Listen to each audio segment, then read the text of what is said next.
Chers frères et sœurs, il ne faut pas négliger un point important, et je vais clôturer avec ça, Inch'Allah Azza wa Jalla, c'est les liens de parenté. Les liens de parenté, il faut avoir le contact avec la famille. Il faut partager ce moment de joie avec la famille. Et le lien de parenté, ya ibadallah, alors tu ne peux pas dire je suis en train de passer l'Eid quand tu es en conflit avec ta mère ou avec ton père.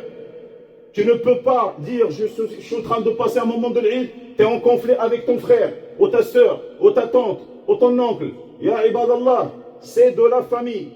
Peu importe ce qu'ils t'ont fait. Ne me dis pas ils m'ont fait, ils m'ont fait, ils m'ont fait. Le messager d'Allah sallallahu alayhi wa sallam, il dit dans le hadith, celui qui garde les liens de parenté avec celui seulement qui lui garde avec lui, il invite celui qui l'invite, il donne à celui qui donne. Ça veut dire si tu viens pas chez moi, je ne vais pas chez toi.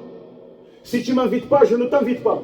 Si tu ne me donnes pas, je ne te donne pas. Ça ne s'appelle pas garder les liens parentés. Ça s'appelle juste une récompense en fait. C'est ça qu'il dit le hadith, le Nabi alayhi salatu wassalam. Tu viens chez moi, on récompense, je viens chez toi. Tu me donnes, on récompense, je te donne. Tu me fais du bien, on récompense, je te fais le bien. C'est ça. Mais en fait, ça, c'est pas ça qui s'appelle garder le lien de parenté, ya Abdallah. Garder le lien de parenté, parce que c'est quelque chose de valeur auprès d'Allah Azza wa Jalla. La récompense immense d'Allah Azza wa Jalla pour celui qui garde le lien de parenté avec la famille.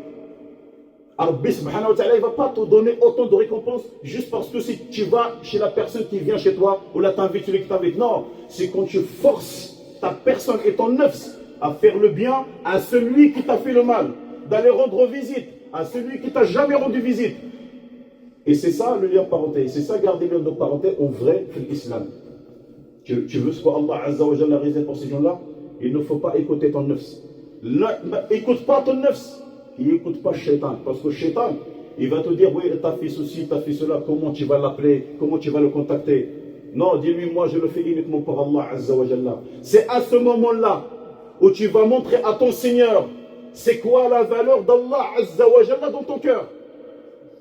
C'est si simple que ça. Donc, ya ibadallah, une fois qu'on finit, Inch'Allah, on sort de cette mosquée, celui que Allah Azza wa Jalla voulait le bien, il va prendre le téléphone pour appeler une personne qu'il n'a pas appelée depuis un moment déjà. Et surtout quand il s'agit des parents, c'est inadmissible que la personne ait en conflit avec son père ou sa mère.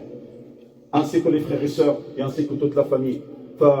Je vous dis, Eid Mubarak Saïd, wa kullu amin wa antum bi khayr, wa nas'al Allah Azza wa Jalla an yataqabbala minna siyam.